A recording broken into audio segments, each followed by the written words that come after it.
Some of you already know me and still showed up this morning, so thank you. But for those of you who don't know me, I was born male and single at an early age in South Carolina. My people have been here since 1675. We don't move around much. I've been a student of Southern literature for over 60 years, and I read a lot of poetry and I read a lot of novels. And I read a lot of literary criticism. I enjoyed most of the poetry and novels, but the literary criticism not so much, especially lately. I have what it is fashionable for academics today to call the terminal degree from the University of South Carolina, which seems to be intent on terminating itself. So far as I know, I do not have a terminal physical malady. I survived my education as a Christian. Hope I did a minimum amount of damage to the minds of the young and continue to hope to do so. And I know you learned a lot about me there. So this morning my topic is education. In the late 1920s, Charleston High School held firm to the traditional Southern curriculum. It prided itself on being a classical high school. Greek was taught, and the valedictory at commencement was delivered in Latin. Those in charge knew that in order to maintain the values of the local culture, education was centrally important. The South that they knew had its foundation in the classics and a classical training. Folks, we're talking about high school here. In the annals of dumbing down, I want to give you a benchmark before by which to measure the after. It's inconceivable that even the faculty of modern colleges today could deliver an address in Latin. In the span of less than a century, the change has been rapid and dramatic in both high school and college. The phrase I sometimes heard for Latin and Greek in college was the dead languages. Then they were partly alive. Now they are truly dead in the mainstream of the modern academy. This dumbing down has not been limited to languages. In the year 2000, one of my colleagues in the largest university of a neighboring state told me proudly of how advanced the history department had become and what strides he and his fellow history professors had made from the provincial dark ages of 2 decades before. The proof of this advancement was that the consensus of the department was that the teaching of Southern history should begin with the Civil Rights Movement. All else should be seen as prelude. In my opinion, the modern historical myopia and historical amnesia have been carefully planned. It has grown more and more serious since 2000. A friend in Columbia says she was stunned and shocked beyond belief to hear a recent graduate exclaim in a discussion of the war in 1865, "You mean Columbia was burned?"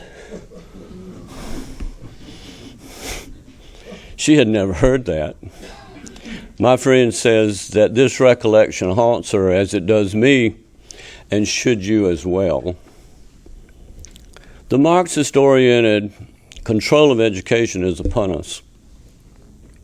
It has been much accelerated of late, but we should look long before the Civil Rights Movement to trace the roots of its beginning. Thank you, Don, for mentioning the classical origins of Southern literature. I think that's been a modest beginning in its own way. I emphasize the word modest. It shows how the traditional South based its learning on the classics and how she differed in this way from the North. This difference widened greatly through the antebellum period as the South was fighting a culture war. Culture war is nothing new. A culture war to preserve her identity and declare this identity through separation from the other and from those people who wanted to create a new thing of radical subversion. Since publication of the Classical Origins of Southern Literature 2 years ago, I found more evidence supporting the thesis that Southern colleges were holding firm to their classical curriculum as the Northern schools were diminishing theirs. For example, Dr. Daniel Hollis, in his 2-volume History of South Carolina College, wrote that from the years 1836 to 1861, the classical curriculum, quote, was left practically undisturbed, and the institution remained a bulwark of classicism.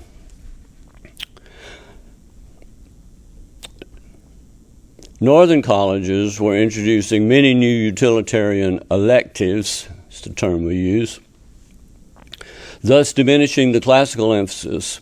South Carolina College did not.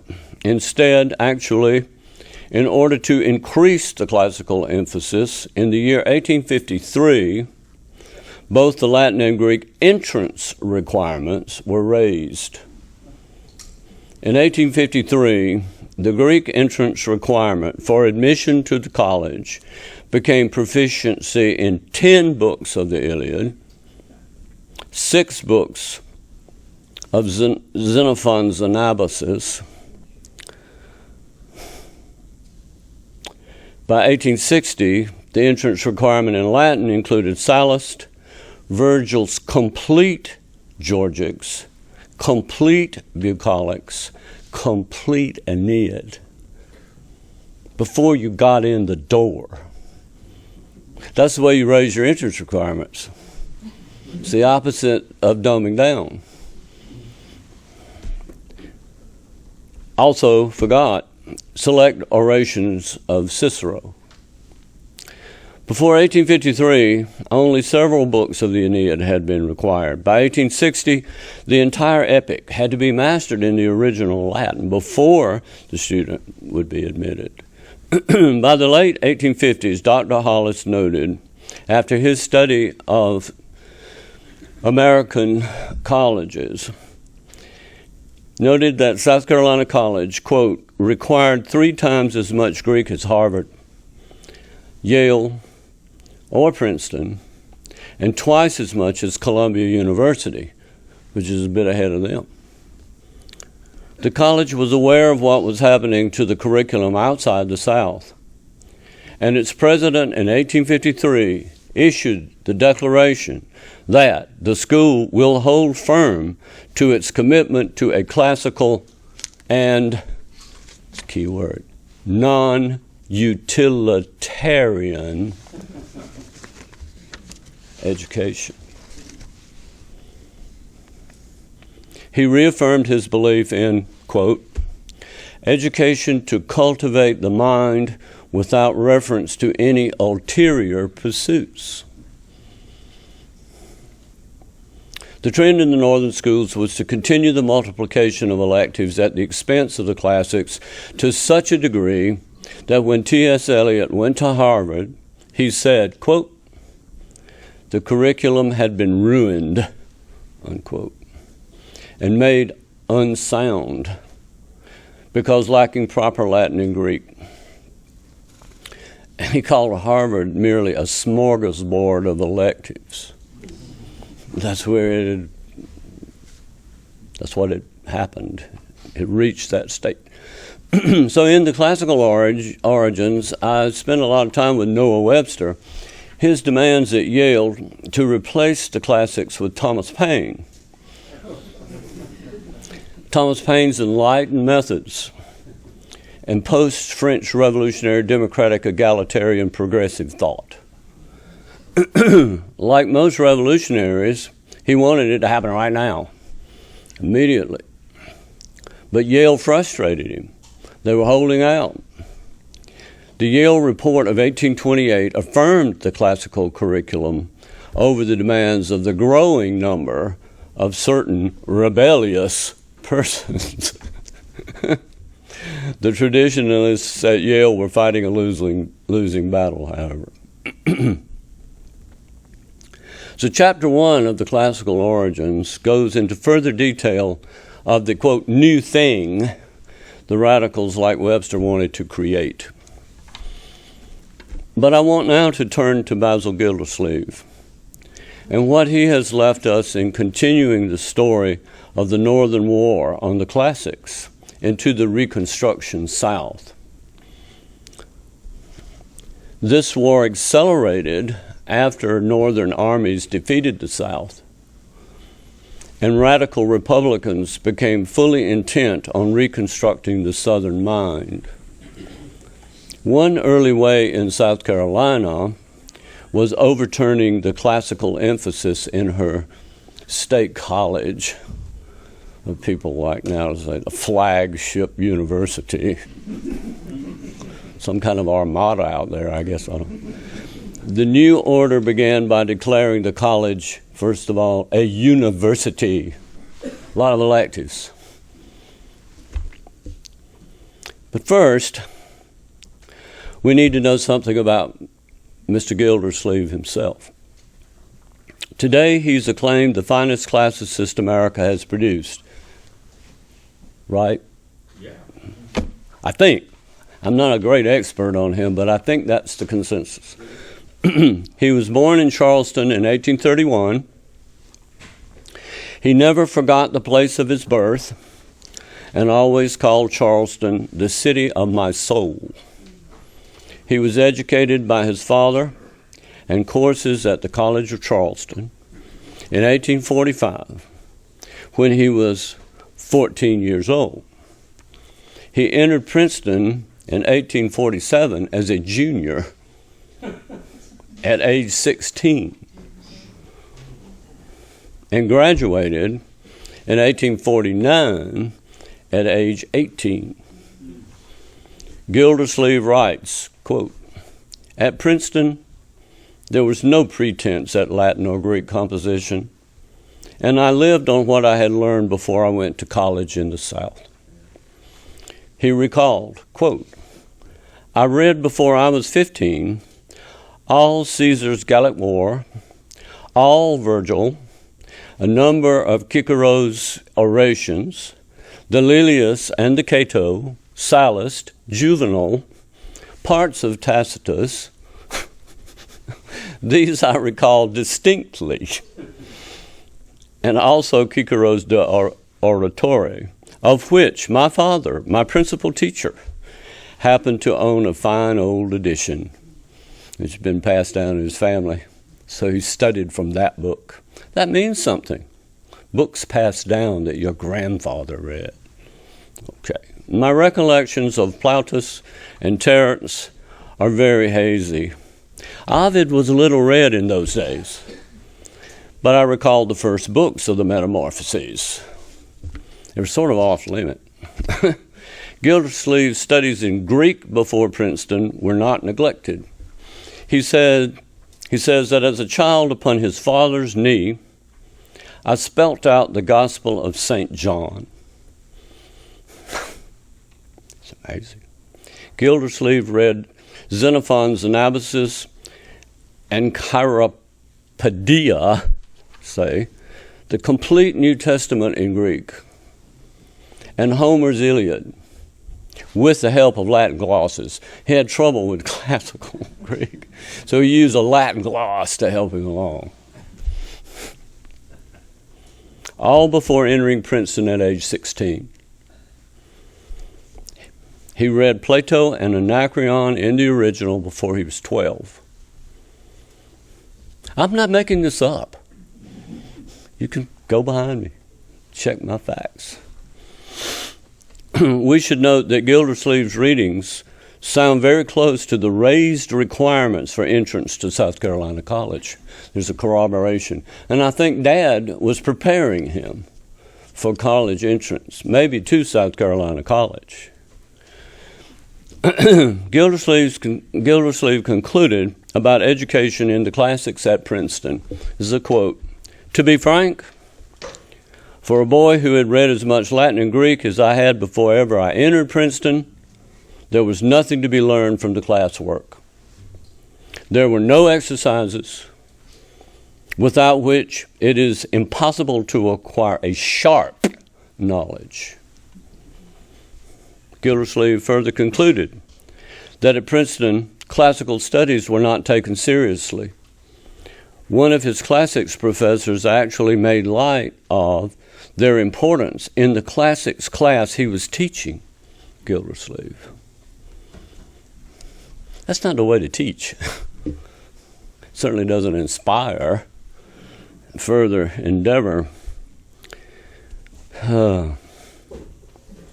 After further study of classics at Göttingen, Berlin, and Bonn, Gildersleeve taught classics at the University of Virginia and Johns Hopkins, where you may be sure there were rigorous exercises and no making light of the discipline. I know that.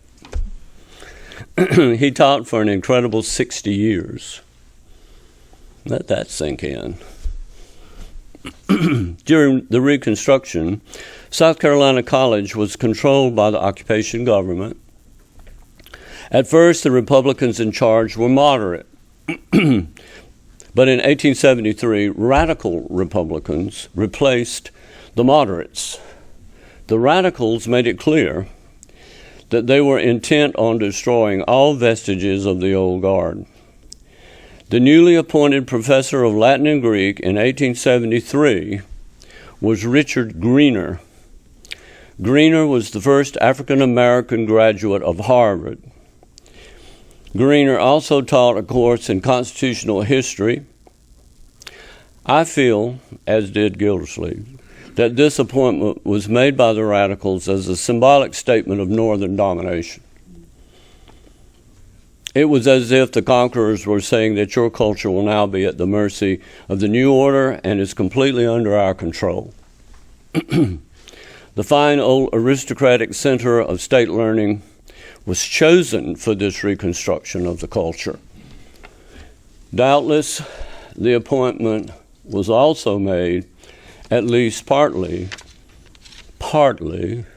to add insult to injury.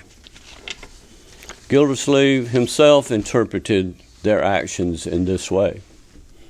The new order was to bring about the revolution that radical men like Noah Webster had desired 50 years before. Where there were at least 4 professors of different areas of the classics at the college before the war, now there was only one. This single teacher would be stretched thin as a teacher of both Latin and Greek, philosophy, and constitutional history. You can imagine what those constitutional history classes were like. Moreover, he was also appointed the college's new librarian in charge of what went on the shelves. He kept this library position 6 months in 1873 until replaced by a second radical Republican librarian who had more time. What wonder that when Reconstruction ended in 1876 in South Carolina, with the election of General Wade Hampton, one of the governor's first acts was to force the resignation of the college's faculty and lock the doors of the college.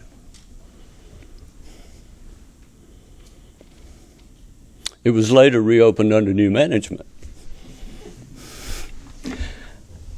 Off script. I've often said, people say, what are we going to do with our universities? And I say, oh, well, I have a solution for this. This was 12 or 14 years ago. I said, cut the money off. Lock the doors. Fumigate the place. And open it up under new management And I didn't realize there's Governor Hampton. I was nothing new, but people just laughed at me. I remember people saying, well, you're just extreme. Carl Mixon, I told that. You remember? I do. I'm not lying here. Carl can tell you about it. That is the truth. Well, back to script. I've been learning from Trump, you know. Where's my teleprompter? Where's my wife? Where's my child? Where are my children? Daddy, daddy. Sorry, bunch. Well,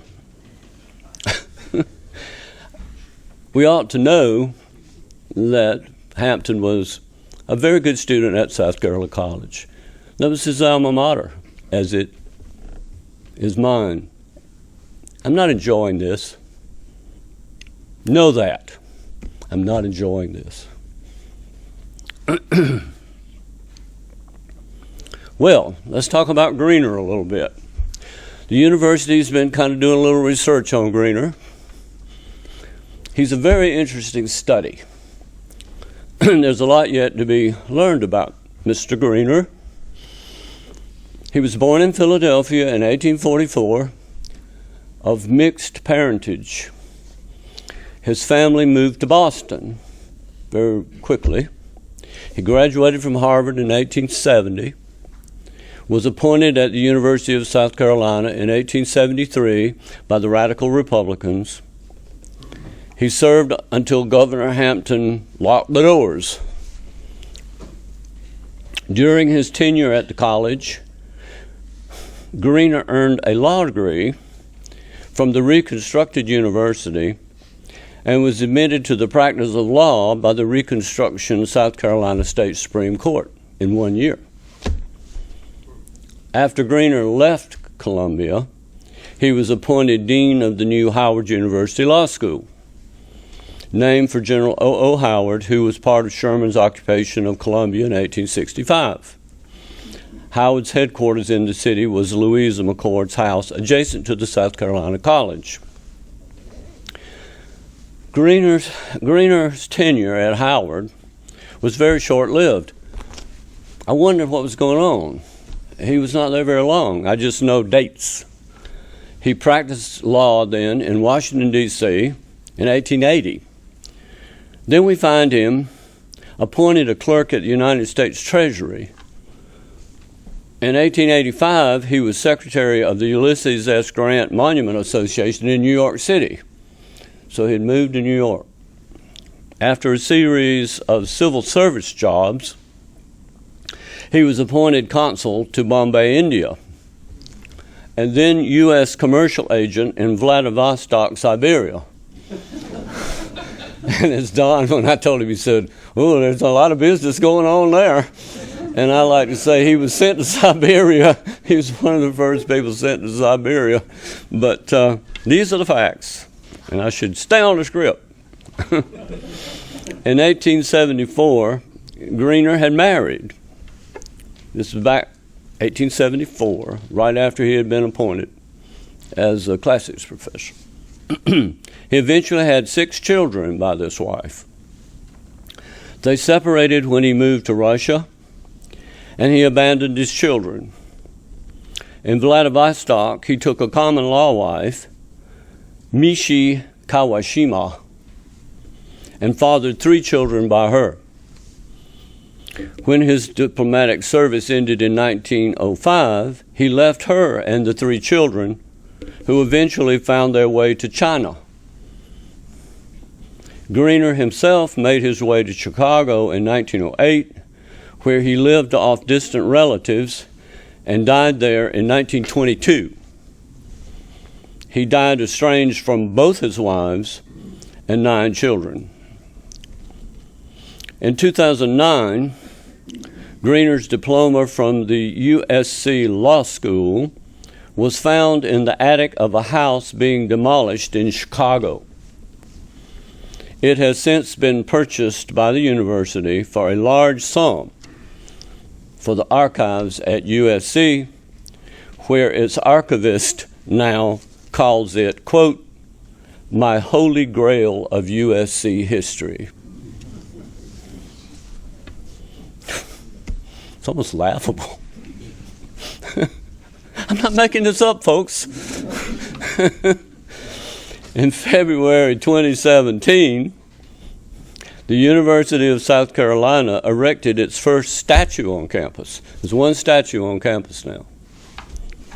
A bronze, standing larger than life at 10 feet tall. The statue is of Richard Greener, said to be, quote, a pioneer remembered. The statue is part of a fundraising effort to support an endowment for future public lectures and programs that the university says will reflect Greener's pioneering spirit and contributions. The commemoration follows the University Black Alumni Council's establishment of the Richard Greener Scholarship, awarded annually in his honor. So, off script. One wonders what sort of role model Greener will present to students. One also wonders how the Women's Studies Department feels about commemorating a man who abandoned 2 sets of wives and children. I don't know. I don't know any of those people. It'd be interesting to find out. Some researcher ought to do a little digging. At this point, it is informative to profile one of Greener's predecessors as professor of classics, the before. The faculty elected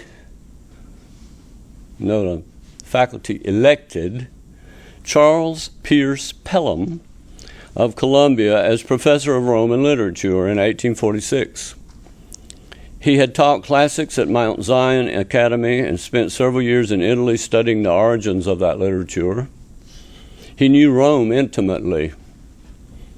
Pelham was an erudite, cultured, and distinguished gentleman known for his learning, of wide scope, a Renaissance man, of varied talents and interests. One of these interests was gardening, and his Columbia townhouse was a showplace. His large estate garden, Mill Creek, was the neighboring plantation to Wade Hampton's Millwood. William Gilmore Simms reported that both Mill Creek and Millwood, the beautiful country estates of Pelham and Hampton on the outskirts of the city, were sought out by Sherman's incendiaries and burned several hours before the city was itself put to the torch that night. Professor Pelham, who also lost his chance to return to teaching with the radical takeover of the college, lived to see Greener appointed to the position he had once held as classics professor. It was indeed vae victus, woe to the conquered. These people like Pelham, really, can you imagine what they went through to see everything you valued trampled? It is important to consider who at the university does not have statues.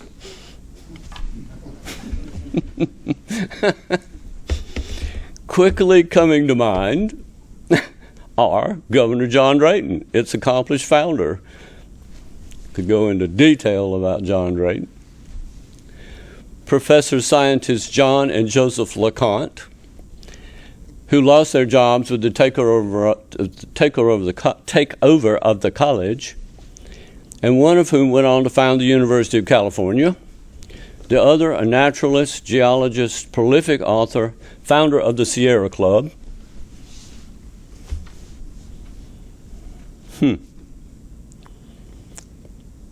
Episcopal Bishop Stephen Elliott, the botanist. Political scientist Thomas Cooper and Francis Lieber. Theologian James Henley Thornwell. President A.B. Longstreet, author of Georgia Scenes.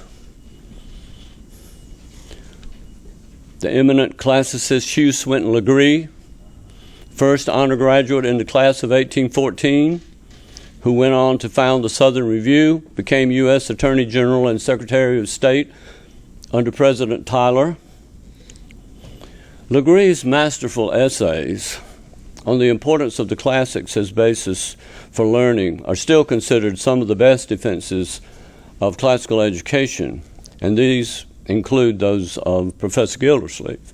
So I recommend Legree's essays on the classics. Cambridge historian Michael O'Brien called Legree the most learned American of his day. Let's come in with good authority. The most learned American of his day. There's little chance that there will ever be a statue of Charles Pelham at the university from which he graduated and where he taught over a decade. In writing an essay on the Pelham Garden last winter for Columbia Metropolitan, I could not even find a biographical essay at his college. So, I got help from my technical people, my technical dogs that went out to hunt for me. And they found a descendant who bears his name. I contacted the descendant. She provided me the most wonderful information. So, in so doing, she said, my great-grandfather, did not abandon his wife and children, and they did not desert him and were at him at his deathbed. The before. Off script. Family loyalty and fidelity are not the flavors of the month and receive no commemoration. He exhibits no pioneering spirit. Whatever that is. The language has been dumbed down. Just words, mouth sounds. It's Faulkner's term. He was on top of it. Sadly, all these men will likely remain without statues because they fail to meet the test of the rigid agenda enforced by the academic establishment, which appears to be intent on further reconstruction of the Southern mind. Gildersleeve's essays show that he knew clearly what the reconstruction of the Southern mind was to be and the methods by which it was to be done. From higher education on down to the language itself, he felt it was designed to destroy Southern identity, Southern values, Southern identity, our theme here in the Abbeville Institute. And to do it at its root, at their root, and erase all vestiges of what had come to be Southern identity. Because he had experienced it firsthand, he clearly understood the reasons for Ralph Waldo Emerson's joy at the South's defeat when Emerson wrote in his journal that now the South would be open to the bright young minds of New England who would go there and succeed in making New England from Atlantic to Pacific and the Gulf of Mexico to Canada. One of these bright young minds, and no doubt he was a bright young mind, was Boston's Richard Greener, a product of Emerson's own alma mater. So I often wondered, exactly, let's put some names to this missionary zeal to the South. We have one now. He's got a statue too. Richard Greener. So, off script. Intellectual imperialism would be just another name for Reconstruction.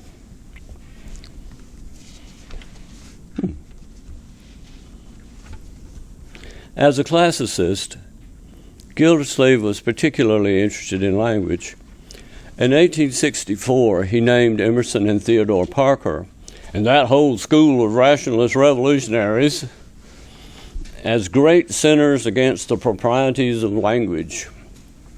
He declared, "Every scribbler in Yankeedom follows their lead and copies and still further exaggerates them, so that now nothing is called by its right name, until the grass has ceased to be green and the sky is blue. The result is that the northern way is to pile up words without any definite meaning, thrust their beads and bits of colored glass and straws into their kaleidoscope, and call the senseless combinations style." The current mindless utterings of media and Washington, D.C. come to mind. This is where we've landed. When language is subverted and made meaningless, everything is lost and anything goes. That results in a new thing indeed. History is truncated. Memory is eradicated. Stories are erased or remade in a current distortion. The reason ceases to function. Convenient cliches pass for truth.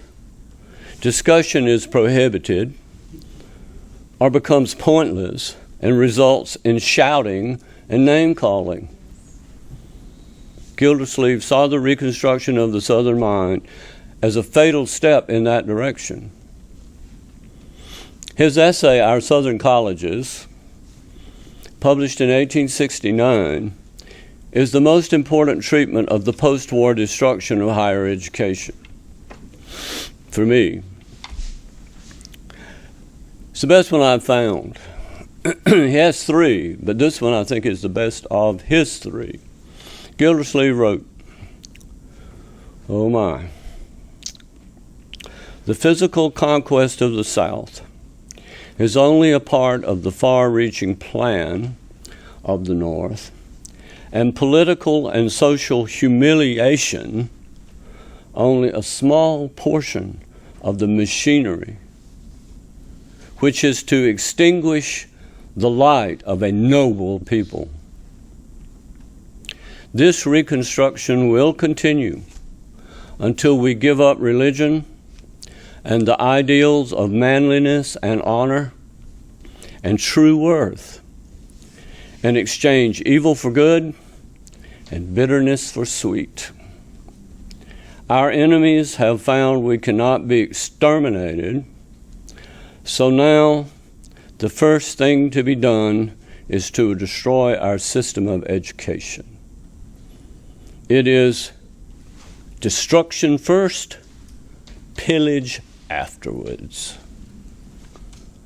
Because even under the weight of our manifold calamities, the Southern spirit bears up, and our Southern ideal has been heightened rather than lowered. Sounds like Grace King.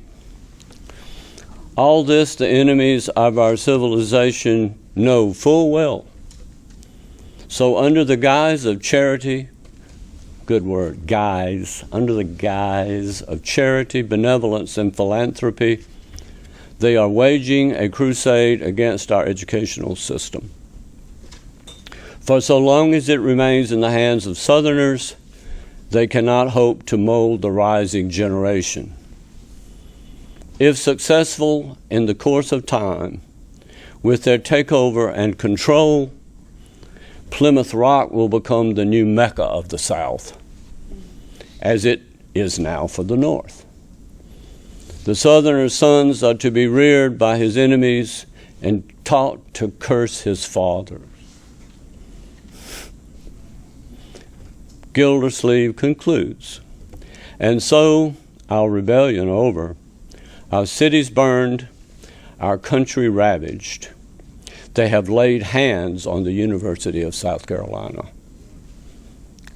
Laid hands on. And California has gained from Carolina the two brothers LeConte, worth all the peddling pedagogues the North ever sent the South. Peddling pedagogues. At the University of North Carolina, an internal revenue collector presides over 2 or 3 college students' village lads. At Virginia and Georgia and Mississippi, quote, great fame is to be gained by breaking down the carved work of our sanctuaries of learning with axes and hammers. Silent Sam. Axes and hammers. When control of our colleges is gone, our ruin will be complete. Parasites from the north will take over the institutions and feed off them.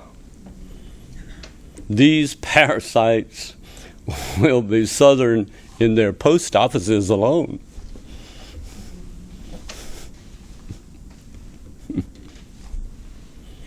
Gildersleeve continued that, for now, the moral tone of our students is so far above their belief, we trust to the honor of a gentleman, while they have spies and monitors and policemen at every corner, as vitally necessary to the existence of a college.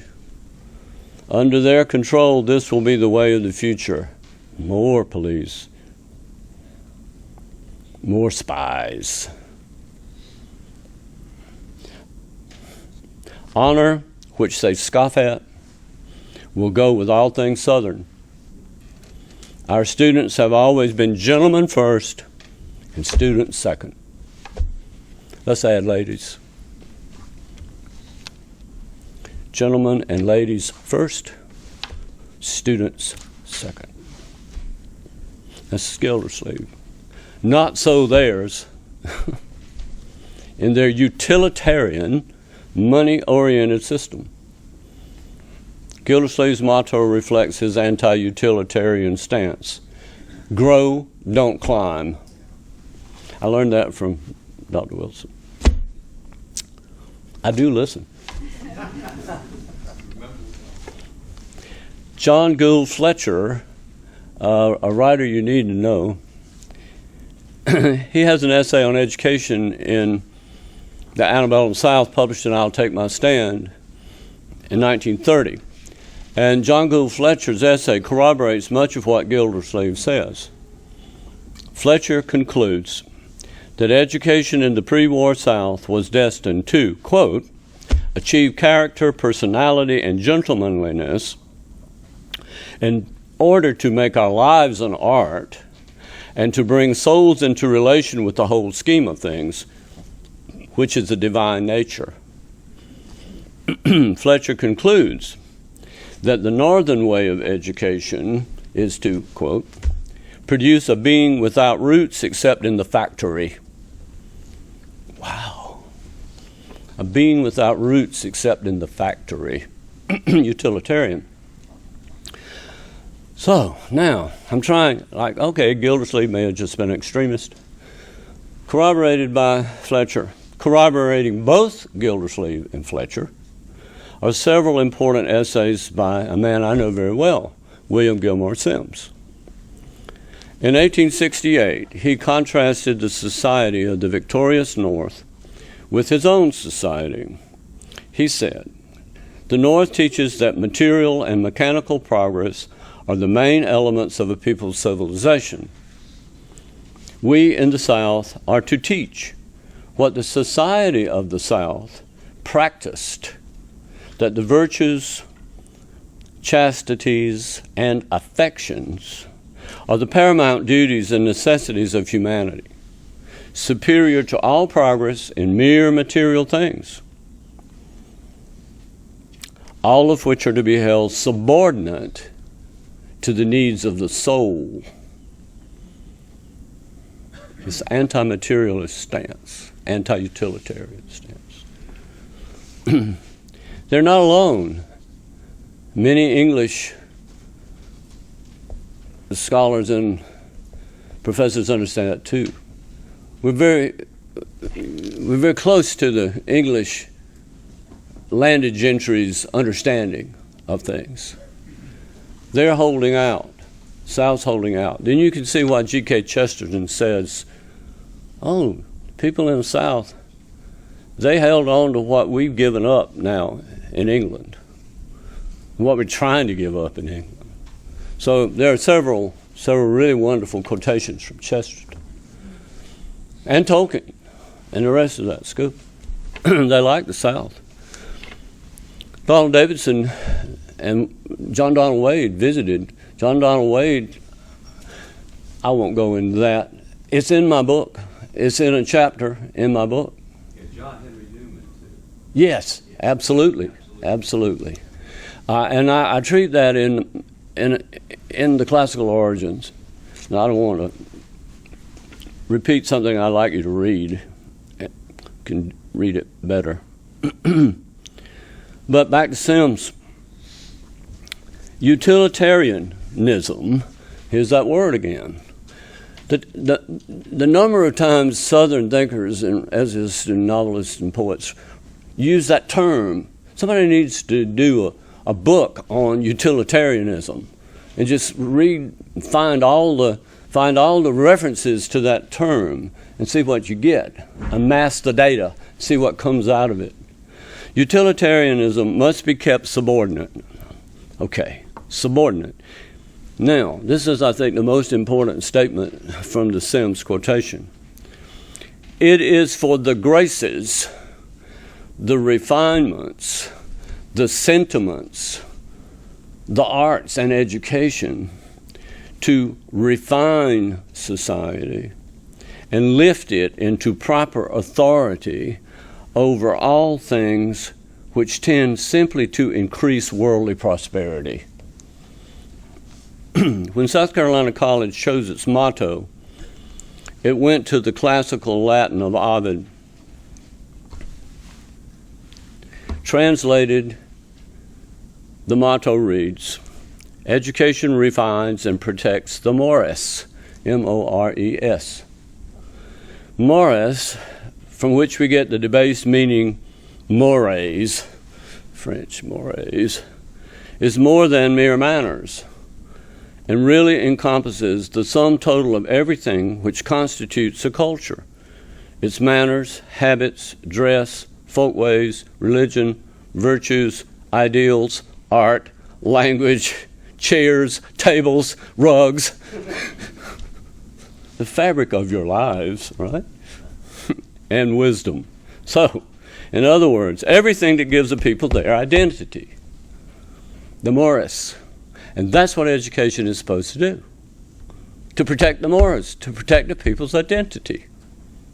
And if we're not doing that, Dawn, what are we doing? We're trying to define it. And before you can protect it, you have to define it. I'm seeing the big scheme of things now. I'm not always privy to Jove's mind. But that's what education is supposed to do. According to Sims, to protect the people's identity. So now, the reverse. The reverse of that concept is to tear down. Literally, figuratively, tear down. Reconstruct the mores into a new thing that alters identity. It's also called cultural genocide in other countries. And that's what education after the war was designed expressly to do. I'm a great reader of Karl Marx. Well, watch out. Karl Marx, in addressing Lincoln after his re-election in 1864, made it clear that he felt that Lincoln's aim in winning the war should be, quote, the reconstruction of a social world. Whether or not they knew it, the radical Republicans who took control of education in the South were following the advice of Marx. I think it would be interesting to know just how early the term Reconstruction for the South was used. Where did that term come from? This is 1864. Marx used it in late 1864. something for us to look into. Because, you see, that address was published in the New York Herald, which was edited by Horace Greeley, and was read widely in the North by all those people of Horace Greeley's sort, all the radicals that would become radical Republicans.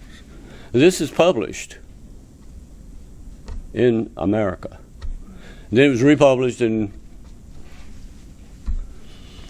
So it's not like it wasn't known. The speech was known. I want to know when that first word was used. I didn't check the OED.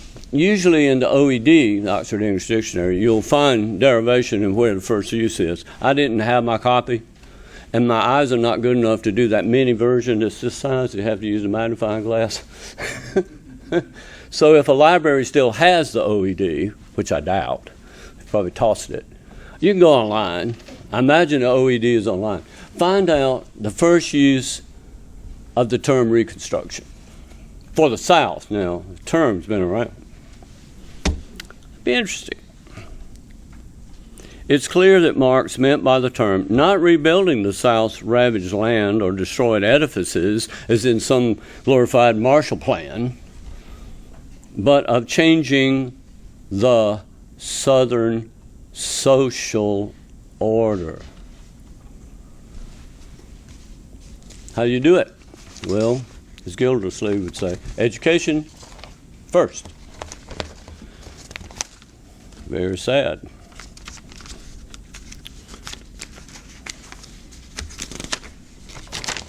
I pasted pages together.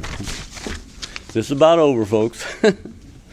Part of that change to South Carolina's social order came lightning swift when she was occupied.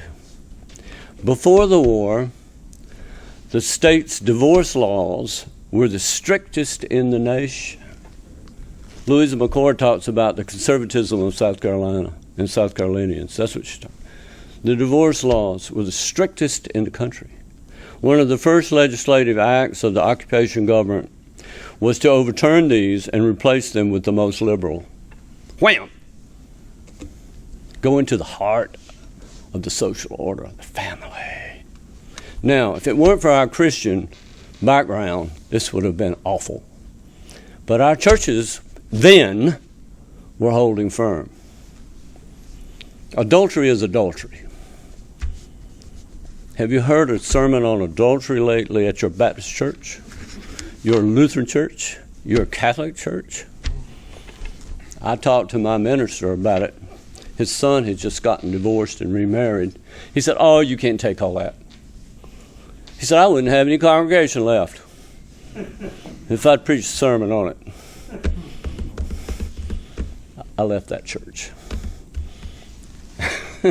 A particular church. Not the church. But off script again. I just added this yesterday. I said, oh my God, the social order. The family is the center of society. To take the most conservative divorce laws and make them the most liberal. They knew exactly what they were doing.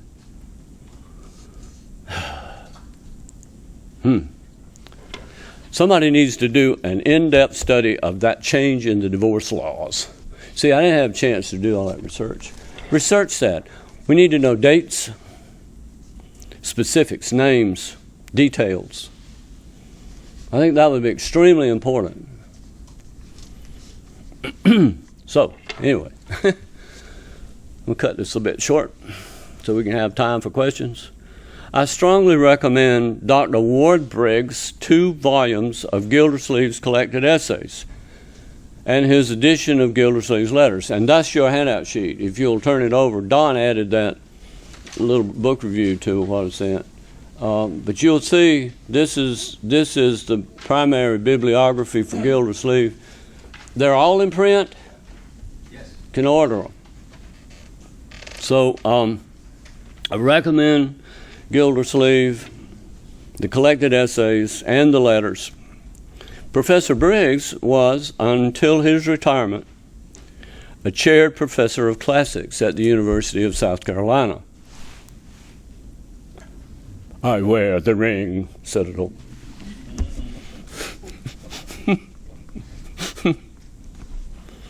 So there's still a ray of light on the horizon. He is retired. But these are monuments, both to Briggs and to Gildersleeve. University of Virginia Press published that first volume. Soldier Scholar. Yes, Soldier Scholar. Oh. You recommend that one? Oh, yeah. Well, yeah. And the classics department, though, is going to drop his name.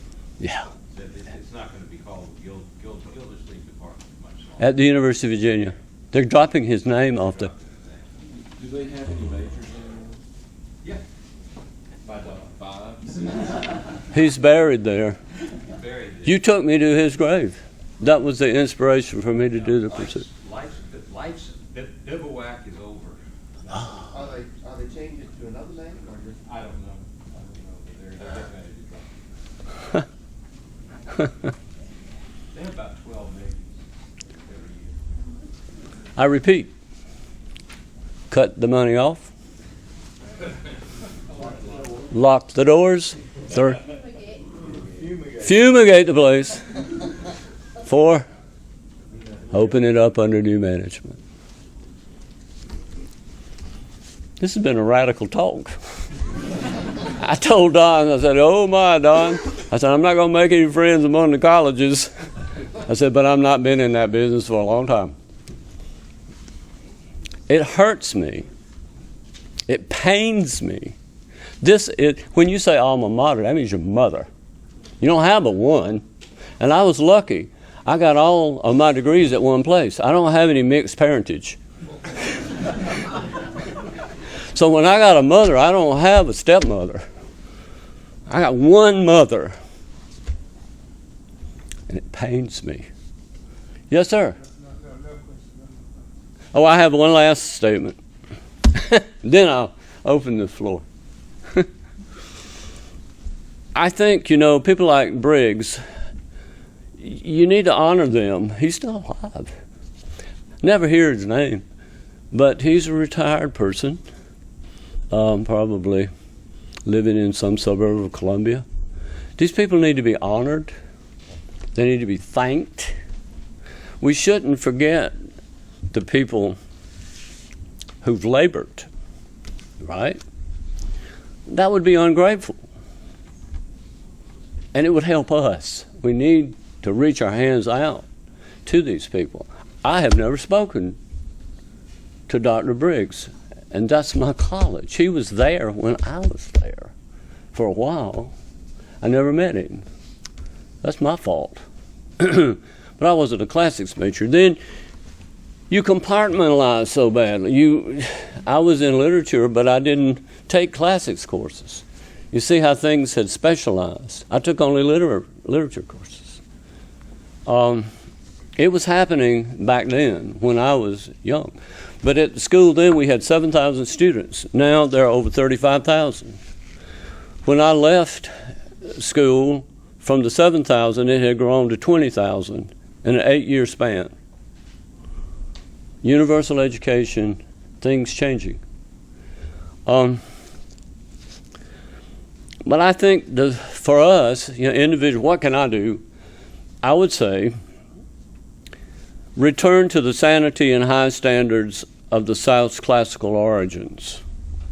Do it by reading, studying.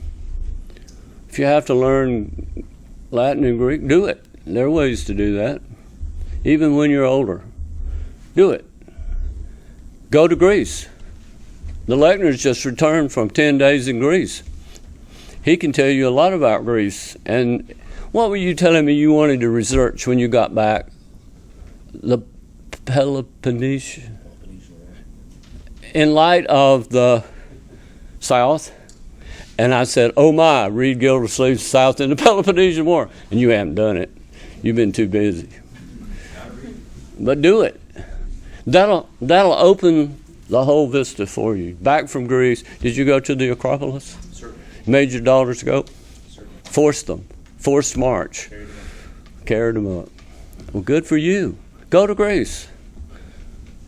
That's one thing to do. That'll be a fun thing to do if you've got the money to do it. I'm glad I got rich friends. This is good. So, we may hope that my little lecture here this morning, off script and on, will serve as part of such a beginning. I guess what we're trying to do is salvage. And I don't know if you've seen the blogs lately. I don't have the internet, but someone told me that there's a 30-page blog that Richard Lattimore wrote about me on mine. I haven't read it. Have you read it? Not completely, but it's wonderful. Well, I haven't seen it, but I'm recommending it.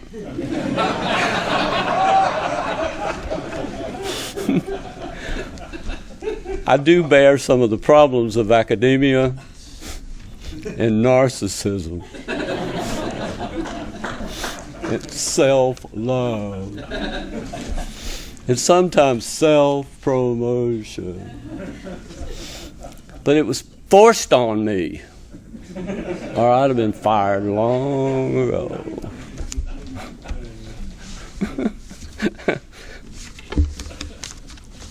Well, thank you.